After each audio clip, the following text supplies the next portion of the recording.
Olá a todos. Eu gostaria de falar sobre uma questão desses novos comunistas que estão surgindo na internet. Na verdade, já se estabeleceram já com alguma solidez, que é a questão do argumento que eles frequentemente usam a respeito do boom de produtividade que a União Soviética teve, que foi um boom gigantesco, que não é comparável a nada que, por exemplo, os Estados Unidos tenha feito nessa época, né?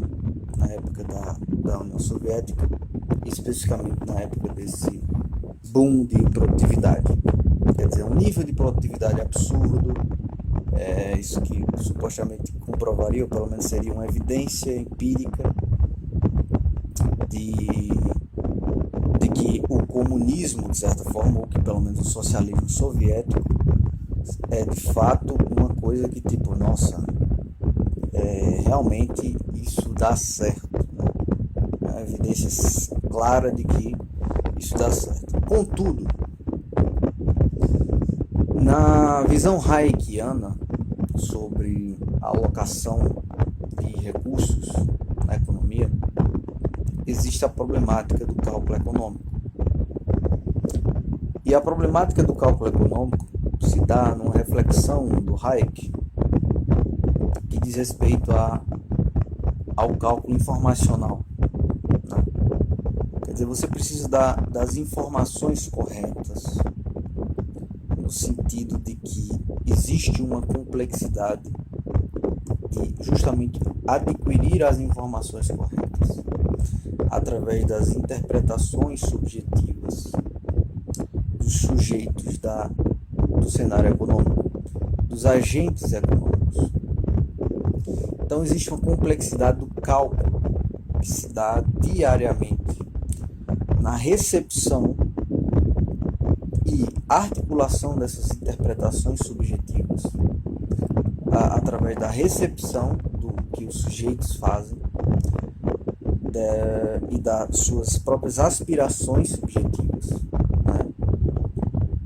Quer dizer, da articulação dessas variáveis visíveis e invisíveis que sistematicamente ocorre não em um equilíbrio, né? Não é a ideia de equilíbrio, mas é uma ideia de caoticidade mesmo, uma ideia de caos sem planejamento, mas que carrega uma funcionalidade natural do mercado. Ou seja, nesse sentido, pode-se observar que há realmente uma gama de complexidade com relação às aspirações econômicas e às necessidades de alocação de recursos. Porque existe essa teia de complexidade que envolve, né, essa alocação de recursos dentro do mercado, dentro da economia em geral, né? Não apenas a economia de livre mercado, mas na economia de maneira geral. Sempre há esse cálculo econômico, a necessidade de cálculo econômico e de alocação de recursos. Essa análise, ela deixa evidente que, veja, o ponto central que guia toda essa análise,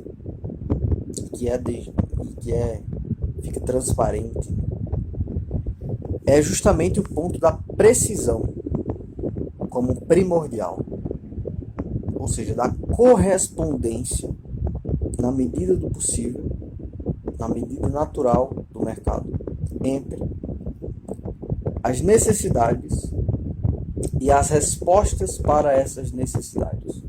Tudo isso dentro de um dinamismo informacional, de um dinamismo do conhecimento, que envolve variáveis, como eu disse, visíveis e invisíveis.